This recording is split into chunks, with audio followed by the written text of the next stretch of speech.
Nama saya Umi Nadira binti Salahuddin. Bismillahirrahmanirrahim. Assalamualaikum warahmatullahi wabarakatuh. Kami akan membentangkan tajuk tentang dekolonisasi pendidikan, ekonomi, pemikiran dan undang-undang dalam Malaysia. Sebelum itu, saya ingin menerangkan tentang maksud dekolonisasi.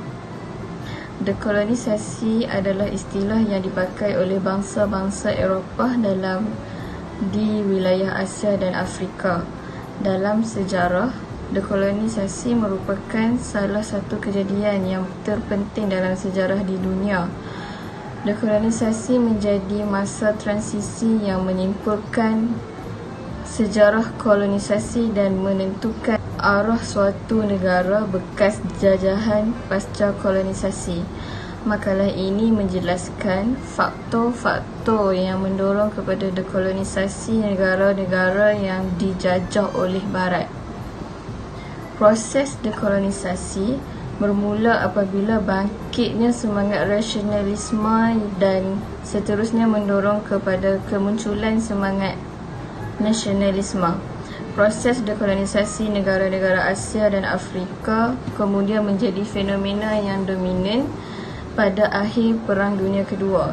Runtuhnya kekuasaan kolonial di kawasan Asia dan Afrika ini menjadi awal dari berubahnya struktur politik global. Jumlah negara-negara menjadi berkembang lebih banyak. Tercatat pada pasca Perang Dunia Kedua, jumlah negara mencapai 51 negara dan ketika ini telah mencapai 192 negara. Proses dekolonisasi ini dipicu oleh adanya gerakan-gerakan nasionalisme yang berkembang di negara masing-masing di Asia dan Afrika. Seterusnya, kesan daripada dekolonisasi. Kesan daripada dekolonisasi ini berdasarkan analisis yang digunakan melalui sumber-sumber yang telah diperolehi.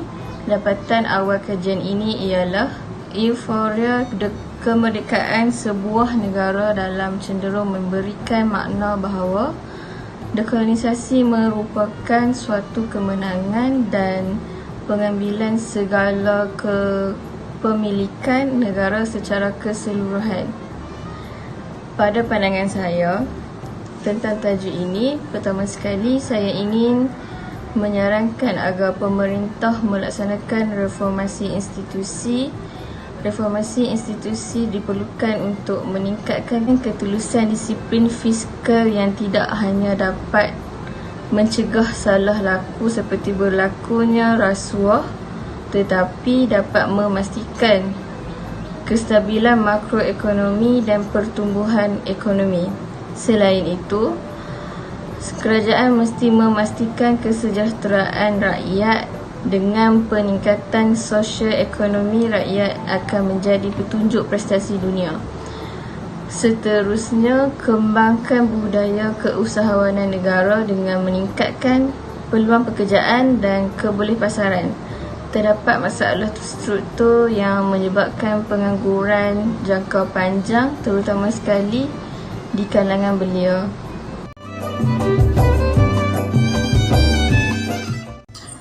Assalamualaikum warahmatullahi wabarakatuh.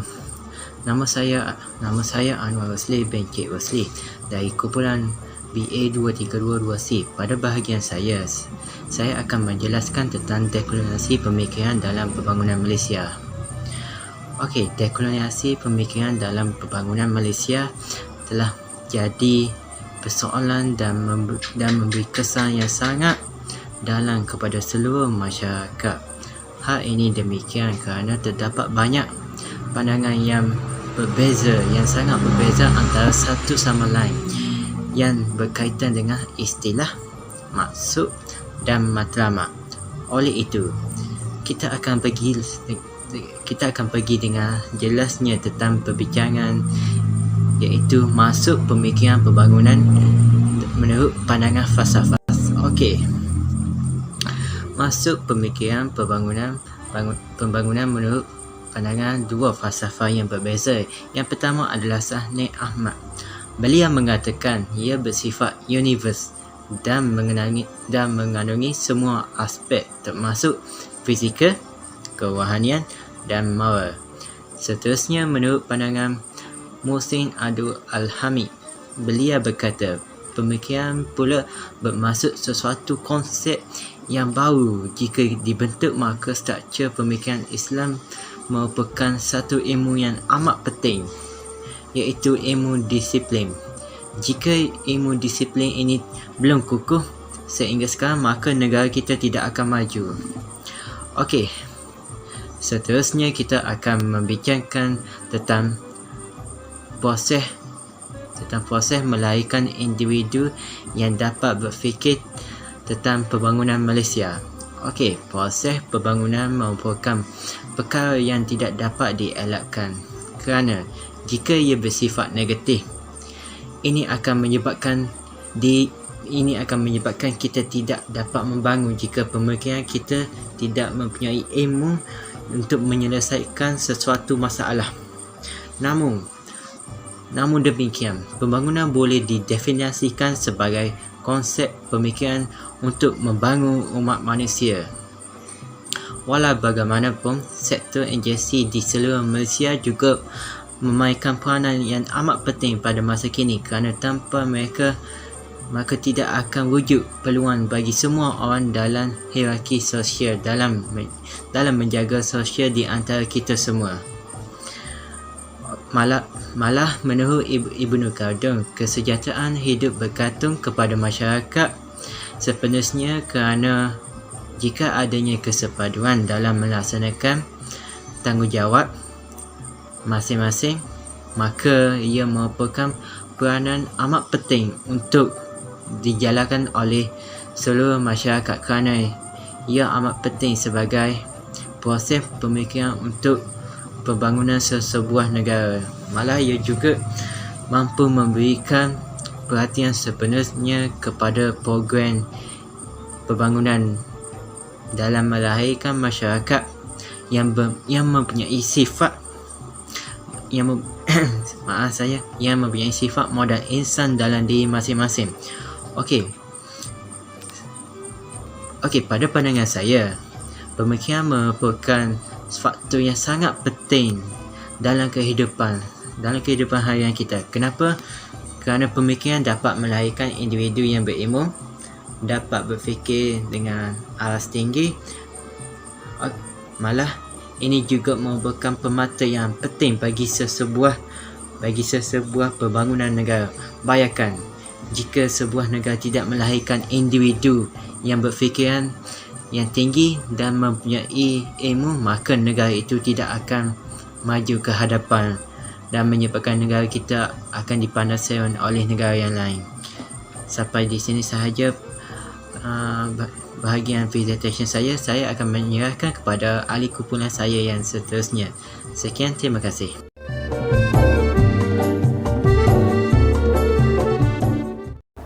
Hari ini saya akan membincangkan tentang dekolonisasi undang-undang di dalam Malaysia. Undang-undang merupakan sesuatu yang penting dalam aspek kehidupan sesebuah negara. Wujudnya undang-undang di Malaysia adalah kerana negara ini merupakan negara yang berbilang kaum. Menurut Hanafi, dalam artikelnya, Malaysia terdiri daripada pelbagai jenis etnik, dan 3 etnik yang terkenal di Malaysia ialah Melayu, India dan Cina. Selebih daripadanya boleh dilihat di negeri Sabah dan Sarawak. Disebabkan kehidupan yang sebegini, kita amatlah perlukan undang-undang dalam memastikan masyarakat berbilang kaum di negara ini kekal aman dan damai. Undang-undang di Malaysia ditubuhkan sebelum merdeka dan ketika penjajahan daripada pihak Inggeris. Penjajahan mereka telah mengubah kehidupan di seluruh Malaysia dengan pembawaan masuk buruh dari China dan India untuk mengambil alih beberapa sektor pekerjaan seperti pertanian, perniagaan, perlombongan dan sebagainya. Nasuha dalam bukunya telah menyatakan bahawa pihak Inggeris juga telah memperkenalkan dan memperkukuhkan penggunaan undang-undang secara tidak rasmi dengan mengikut peringkat. Menurutnya, cara yang sama telah digunakan untuk membawa masuk undang-undang keterangan Inggeris. Pada tahun 1987, undang-undang Inggeris telah digunapakai termasuklah dengan kanun acara jenayah Inggeris iaitu pada tahun 1900. Pada peringkat awal penjajahan, terdapat juga pelaksanaan perundangan Islam di Malaysia. Menurut Yaakob, dalam artikelnya, beliau telah menyatakan bahawa pelaksanaan perundangan Islam di negara ini berbeza dengan negara-negara Islam yang lain dan tidak boleh disamakan sama sekali. Pelaksanaan hukum syarak di Malaysia terbahagi kepada dua pendekatan. Yang pertama ialah undang yang tidak memberi kuasa, dan yang kedua ialah penguatkuasaan perundangan dari mahkamah sendiri. Majoriti tuntutan hukum syarak dan undang-undang tanpa kuatkuasa berkaitan dengan sembahyang atau haji dilaksanakan oleh orang Islam. Legislative Council atau badan perundangan akan menetapkan hukum syarak dalam pendekatan perundangan yang dimaksudkan. Ini menunjukkan bahawa pihak Inggeris dalam persetujuan Raja-Raja Melayu untuk menerima semua nasihat dari mereka kecuali dalam hal ehwal agama dan adat istiadat Melayu. Namun demikian, hal ehwal pentadbiran agama Islam telah banyak dicampur tangan oleh pihak Inggeris secara langsung dan tidak langsung. Namun demikian, perundangan Islam selepas kemerdekaan pula telah dikekalkan dan dinaik taraf. Antara penambahbaikan dan naik taraf yang dinyatakan ialah seperti institusi Majlis Agama Islam, Mufti dan Mahkamah Kadi, iaitu Mahkamah Syariah, terlibat dengan pelaksanaan perundangan Islam.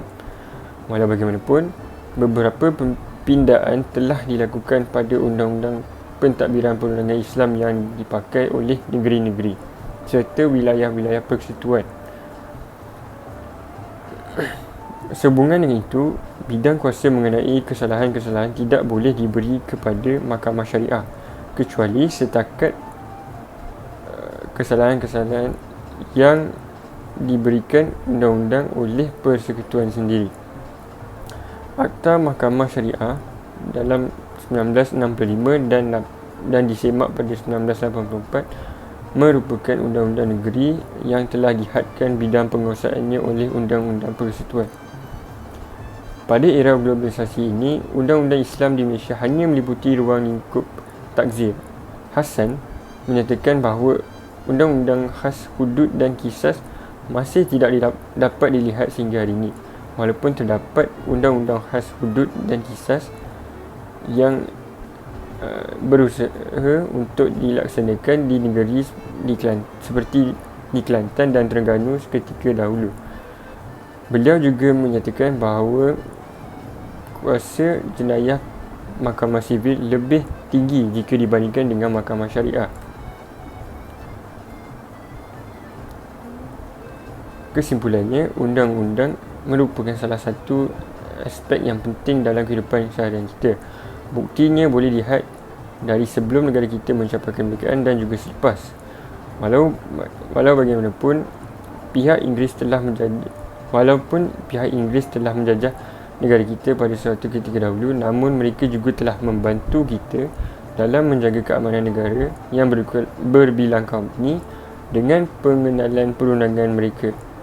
Sehingga hari ini, undang-undang yang diperkenalkan oleh mereka masih juga dipakai oleh negara kita, dan perundangan tersebut juga telah banyak membantu negara kita untuk menguruskan masalah yang dihadapi. Sekian daripada saya. Assalamualaikum warahmatullahi wabarakatuh.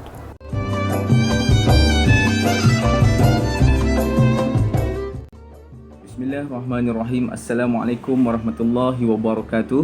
Nama saya Muhammad Zul Haris bin Muhammad Syuimi. Boleh panggil saya Zul. Dan pada kali ini saya akan membincangkan tentang aspek pendidikan di dalam pembangunan negara Malaysia. Sistem pendidikan merupakan asas yang terpenting yang kita perlu tahu untuk menjadikan sebuah negara tersebut sebagai negara yang membangun. Setiap dasar yang diperkenalkan bukan sahaja ingin memberi ilmu pendidikan dan pengetahuan. Ia juga ingin memupuk dasar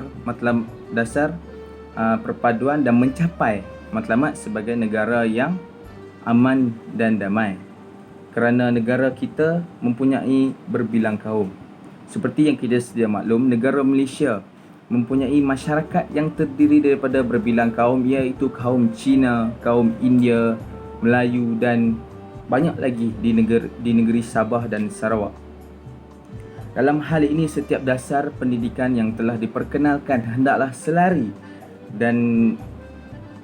dengan keperluan masyarakat, selari dengan peredaran masa, peredaran zaman pada masa kini, kerana ianya perlu sesuai dengan keselesaan negara kita. Contohnya, selepas 1956, laporan Razak telah diperkenalkan bagi memperkukuh sistem pendidikan di negara ini. Laporan ini dilaksanakan dengan menjadikan bahasa Malaysia sebagai bahasa pengantar dan bahasa utama di negara ini. Dan seperti yang saya sebut sebelum ini, sistem pendidikan yang hendak diperkenalkan hendaklah selari dengan keselesaan dan keperluan masyarakat. Di dalam sistem laporan Razak ini terdapat sedikit sahaja kecacatan yang diperkenalkan, iaitu ianya memberi kerumitan dan sedikit kesusahan kepada masyarakat Cina dan India, kerana kita telah menetapkan bahawa bahasa Malaysia perlu digunakan sebagai bahasa komunikasi di dalam pendidikan di sekolah-sekolah. Jadi memberi sedikit kesusahan kepada mereka untuk berkomunikasi antara satu sama lain.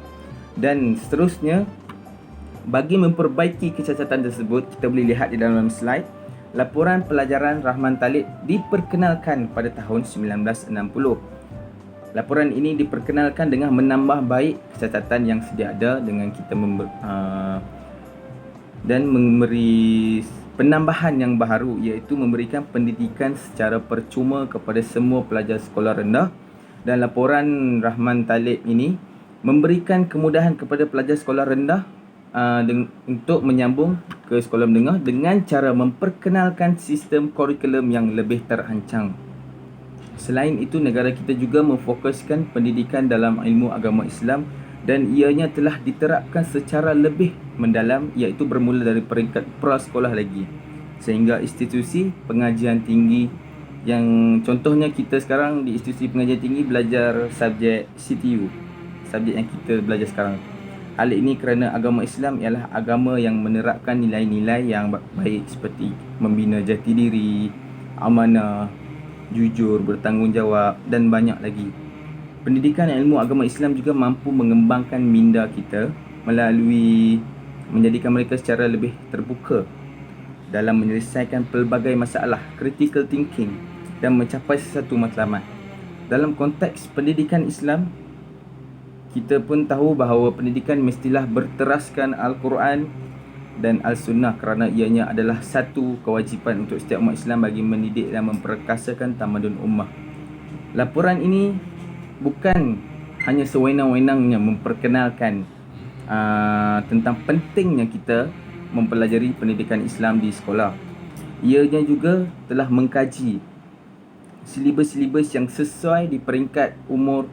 Contohnya, pelajar sekolah rendah perlu mengutamakan ilmu-ilmu yang berkenaan dengan akidah, ilmu Al-Quran, sejarah para Rasul, dan mementingkan mereka untuk memantapkan diri dalam bacaan Al-Quran sebelum mempelajari ilmu-ilmu yang lebih mendalam seperti Tauhid, ilmu fiqh, hadis dan Al-Quran. Selepas itu, pelajaran pendidikan Islam dijadikan sebagai mata pelajaran yang teras di setiap sekolah. Dengan berbuat demikian, struktur pendidikan yang baharu juga mewajibkan bagi setiap pelajar mengambil peperiksaan pendidikan Islam di dalam peperiksaan awam kerana ingin memberi penekanan yang lebih terhadap pendidikan Islam di negara ini. Jadi, saya tentang pendidikan yang telah saya ceritakan serba sedikit tadi, saya setuju bahawa sistem pendidikan di negara ini ialah sistem pendidikan yang teratur kerana ia mementingkan aspek-aspek yang lebih penting, iaitu pendidikan di dalam agama Islam, dan kita juga tidak melupakan pendidikan seperti ilmu-ilmu pengetahuan dalam bahasa Inggeris. Kita juga menitikkan bahasa Melayu, dan ini telah menyebabkan kita dapat melahirkan negara dapat banyak melahirkan rakyat-rakyat yang seimbang. Mereka dapat menjadi seorang yang lebih berkembang dan dapat mengorak langkah lebih jauh. Contohnya, kita dapat meningkatkan prestasi dari segi kita dapat meningkatkan jumlah tenaga kerja mahir di negara ini. Contohnya, kita dapat meningkatkan jumlah guru pada setiap tahun. Kita dapat meningkatkan semua tenaga kerja mahir kerana dengan sistem pendidikan yang diperkenalkan ini telah membantu rakyat-rakyat kita lebih maju dalam pemikiran. Itu sahaja daripada saya, dan seterusnya saudari Syahidah akan menceritakan serba sedikit dekolonisasi pembangunan negara Malaysia dalam aspek ekonomi. Terima kasih.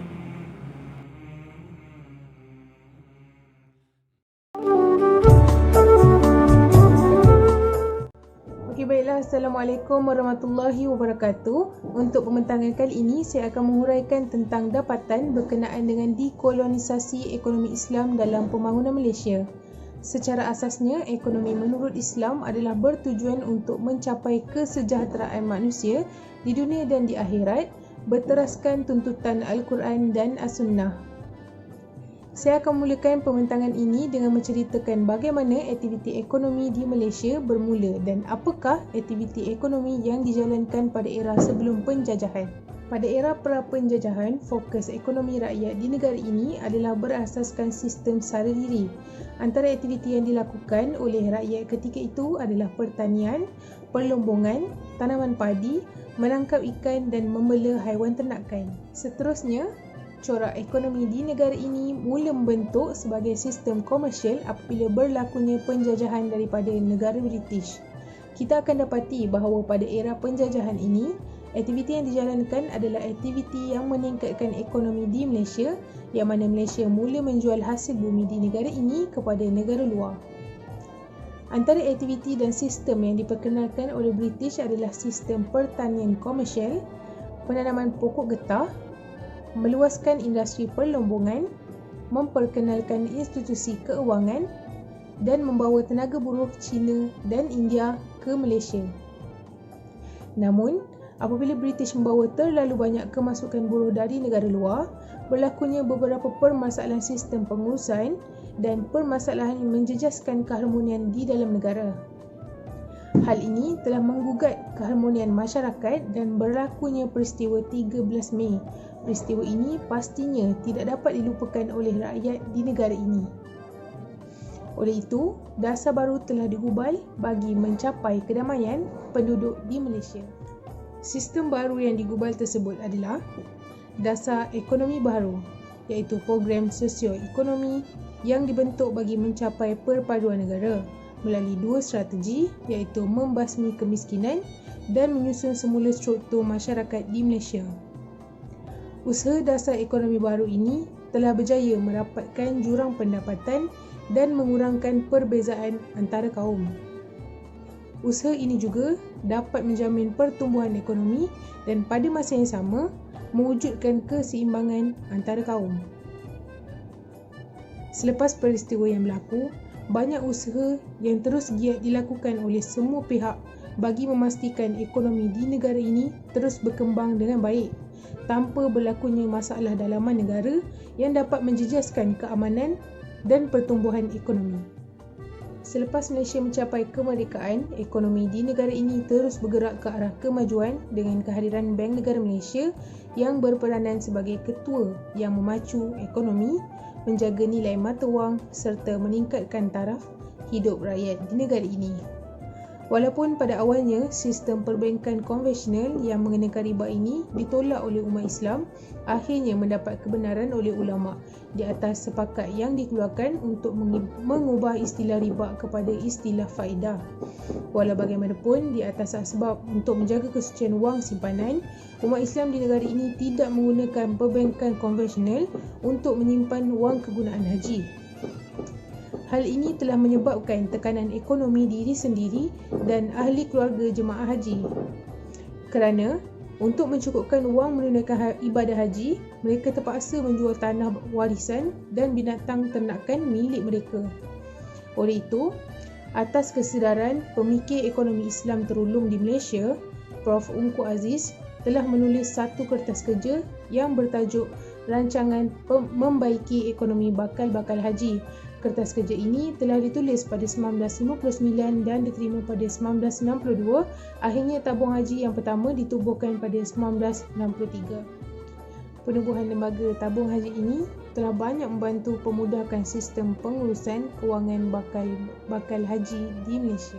Akhir sekali, pada 1983, Malaysia telah melahirkan sebuah bank yang berteraskan tuntutan Islam sepenuhnya, iaitu Bank Islam. Bank Islam merupakan sistem perbankan yang mampu berdiri setanding sistem perbankan konvensional setaraf dengan teknologi perbankan terkini. Bank Islam juga berperanan membangunkan ekonomi ummah. Usaha Bank Islam ini terbukti membantu banyak lapisan masyarakat di Malaysia dengan perkhidmatan yang disediakan. Bank Islam juga merupakan bank yang diiktiraf antarabangsa dan mempunyai rekod yang unggul.